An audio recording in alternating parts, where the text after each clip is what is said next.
YouTube, what the crap's going on? HeirofCarthage back, and we are in a continuation of Underdog Week. And I think for this week, we're going to see a few more fun factions. Now, some of these aren't true underdogs in the sense of it that we go through. It's just factions that you all wanted me to throw in here. But we can discuss their underdoggedness as we go through. There's actually going to be two battles I'm going to show you here. This one is going to be Massegetae versus Sparta. And this was kind of an interesting one in the sense that the Massegetae are so easy to counter. And I picked them first, and my opponent countered with Sparta. And I was like, well, at least this will show why the Massegetae are kind of an underdog.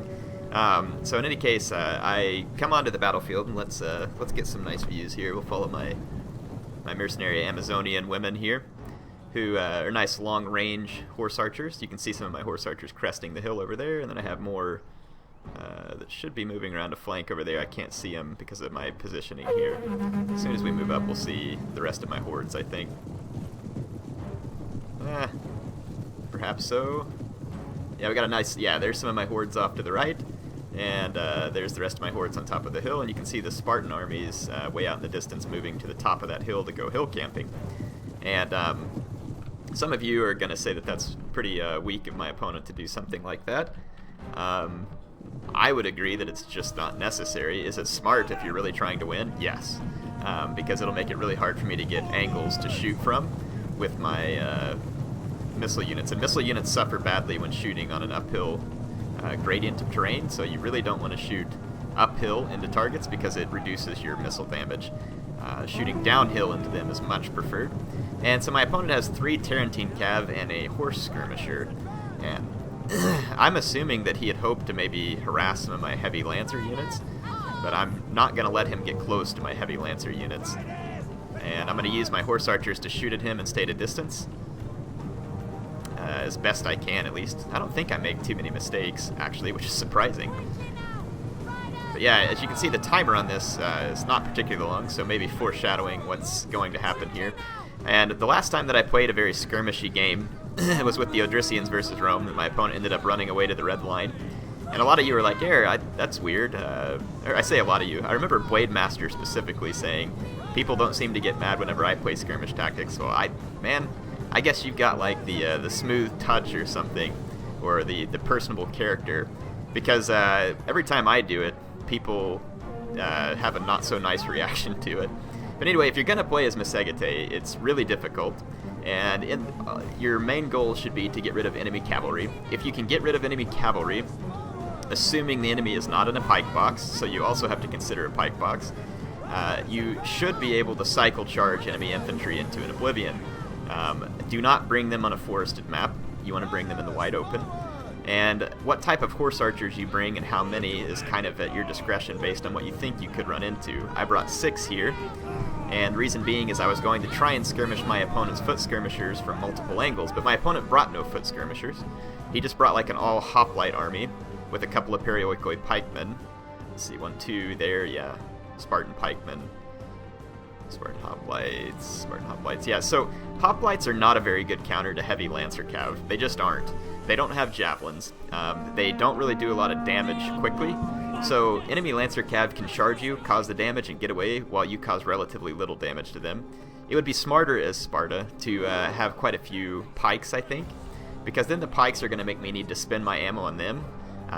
But you're also going to have foot skirmishers, or at least you should. So the combination of pikes and foot skirmishers makes it very difficult for the Nomads, because to be honest, one of the things the Nomads badly need is more horse archer ammo, by quite a bit. And I think that's the only way that you're ever going to see them truly be competitive, is if they actually have enough ammo to get the job done. So that would be a much welcome change, in my opinion. Now, the Nomads can still be deadly. I think I like them best if I'm going to play like a 2v2. Say, for instance, my teammate is going to be Rome, and maybe I bring Massegetae, or better yet, Roxolani. And that's really, in my opinion, kind of the way to go. And I'm going to keep skirmishing the death out of his Tarentine Cav. Notice that I have all the angles I need here. And as soon as I can get rid of his Tarentine Cav, I'm going to shoot his pikemen to death. It was a huge and disastrous mistake to bring so many Royal Spartans and to not bring any foot skirmishing units. A couple of cheap slingers would have been ideal for this scenario. Cheap slingers are a great way to counter non-armored horse archers. and it's absolutely what he should have brought. And you know, it's funny here because I picked Massegetae, he counters me with Sparta, and then what should be, in my mind, an easy counter against Massegetae with Sparta, my opponent has made difficult for himself by just picking a bad army. And again, I'm not saying this to be mean, I'm trying to give him some tips here. Tarentine Cav are going to be worthless versus steppe factions. Number one, they have horse skirmishers of their own that are good and cheap. Their horse archers can just stay out of your range and then pick you to death. I mean, these were like the only javelins I saw him get off the whole time. His Tarentine Cav got essentially no kills at all, and just get wrecked. Now, they are absorbing ammo from my horse archers, and I guess if that was your goal, maybe that's okay. But these guys are just not suited for this type of combat. They're really meant to be used against factions that don't have very light missile cav, or maybe they have a lighter missile cav and the Tarentine's heavy armor can become handy. This is not the scenario that you want to use them in. Against long-range skirmishers, they're slow because of their armor, and so it makes them a poor choice. And again, hoplites, you know, hoplites, yes, they can kill cavalry if the cavalry just sits there in sustained combat with them, and that's not going to happen. And again, now that because you didn't bring foot skirmishers, see my horse archers just sitting back here, and I'm just going to rain heavy shot down on your pikemen, and with, you know, complete impunity here. I mean, there's nothing that he can do about it. So cheap slingers, pikemen, combined with hoplites and say a unit like a Perioikoi spearman. Instead, my opponent leaves the game and forces a draw. So, I mean, to be honest, I try and go easy going on people, and I'm not sitting here like trying to call my opponent names or cause a big stink out of this. It's just a game. But I picked Massegetae. You counter-picked with the right faction. You picked the bad army. I think the least you can do in this case is just stick around and finish the match. It's good etiquette. So again, not trying to be mean. I'm just trying to drive good etiquette if you're a newer player and you're watching my channel. This is not polite to do online, and it's not considered the right way to play the game. Does that mean you have to follow what I say? No. You can play it however you want. You bought the game. But he had all the opportunities here and just blew it. So in any case, I wanted to show you that. So I did try and use the Massegetae. I've tried multiple times to use steppe factions, and I suffer the same result in every battle. My opponent just quits.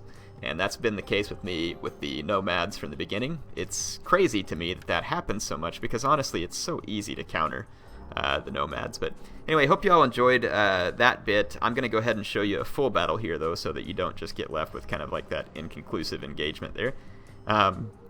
So you also wanted me to play as Colchis. I always call him Colchis, or Colchis, but I'm sure I'm pronouncing it wrong. So I decided to play it. My opponent picks Rome. No idea what to expect. Again, whenever you're playing these type of factions, you just hope that the Roman player picks a bad army.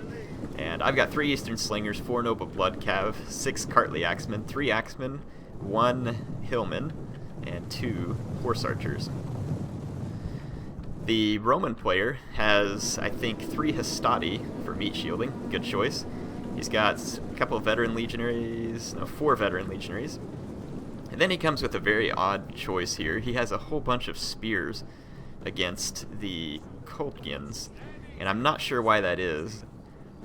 The Colchians field a lot of axemen, and they have noble blood cav and horse archers, but I don't see how spears are really necessary against horse archers. And I mean, honestly, I don't get the point of the spears here. I think you'd be better off to just bring more Hastati and use them to help out in the cav fight, because at least they can throw javelins.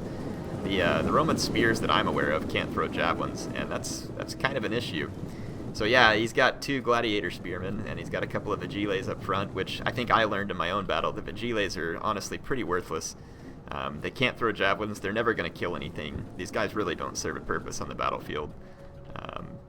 The only thing I can see them being used for is missile fodder, and that's if someone's crazy enough to shoot at them.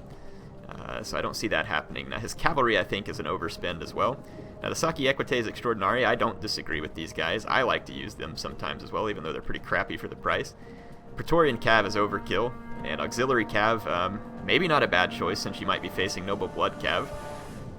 Auxiliary Cav combined with Saki Equites might have worked. The Praetorian Cav again was overkill, and by choosing an Auxiliary Cav instead, he could have brought another Hastati, which would have been a lot more useful than the Praetorian Cav. So immediately my horse archers are getting his slingers off task, and I'm going to try and move my own slingers up on his unshielded flank so I can get better shots. And honestly, I have no idea what to expect from my opponent. He's kind of started up on top of this hill. I have a decent hill position, but I'm moving forward, trying to give my opponent an engagement here on relatively neutral ground. But of course, neither one of us are going to want to give up what little advantage we have just in case. And to be honest here, I feel pretty confident about an infantry engagement. You might be surprised by that, since Cartly Axemen are no true match for veteran legionaries, but with the magical shield wall abilities, they actually are a pretty decent match against the veteran legionaries because they have a better charge. You can then go into shield wall after the charge, and your guys will have magical defense that sustains them in combat, even though they don't actually make a shield wall formation. And the more I look at this scenario, so let's analyze this scenario here. I put my slingers out here and was protecting them with only noble blood cav, which was honestly a mistake for a couple of reasons. One, because there's shock cavalry, and I don't want my guys to get charged by them. And two, there's a Praetorian cav over here. And three, my opponent has infantry relatively near to reinforce. And so here my general is going to get charged by Praetorian cav and Sucky Equites. I do get a nice counter charge with this other unit of noble blood cav, and my slingers are going to survive. But basically I start off the battle by sacrificing my general. He's caught, he's dead. And that's not good. It's going to really hurt the morale of my men. And at this point I feel like I've probably lost the battle because of that boneheaded mistake.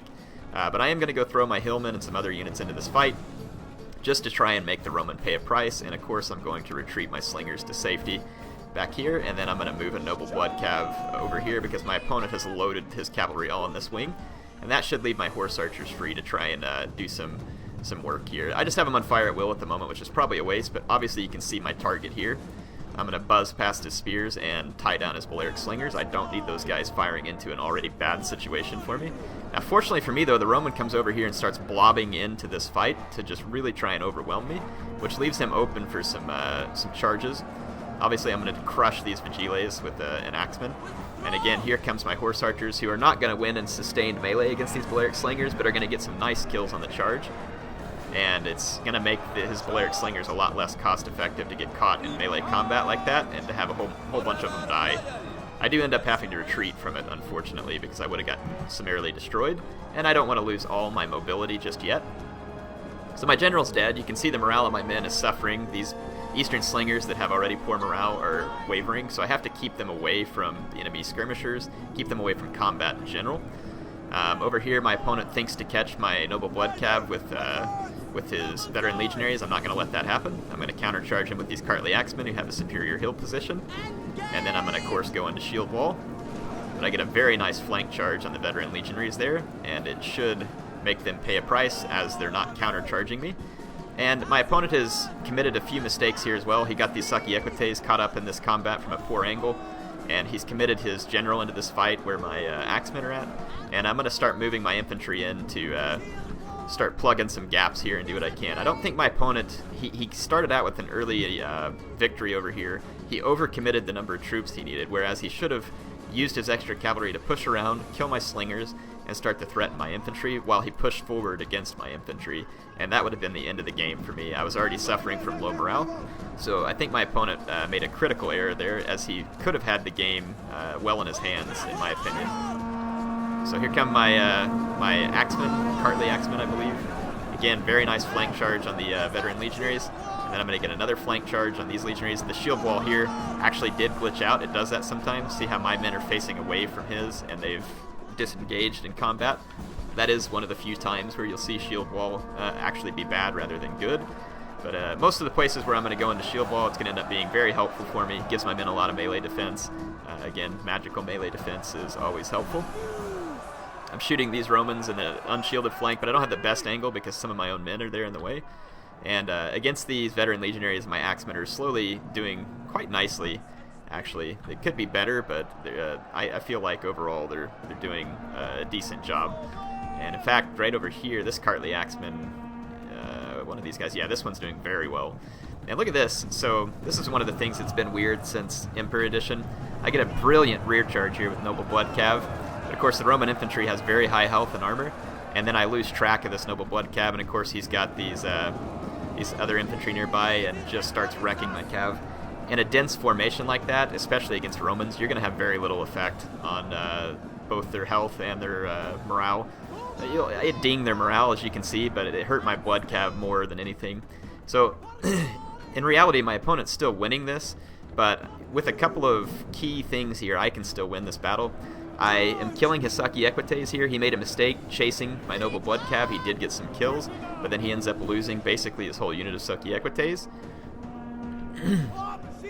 And I'm chasing him with my Axemen, and he's not retreating properly.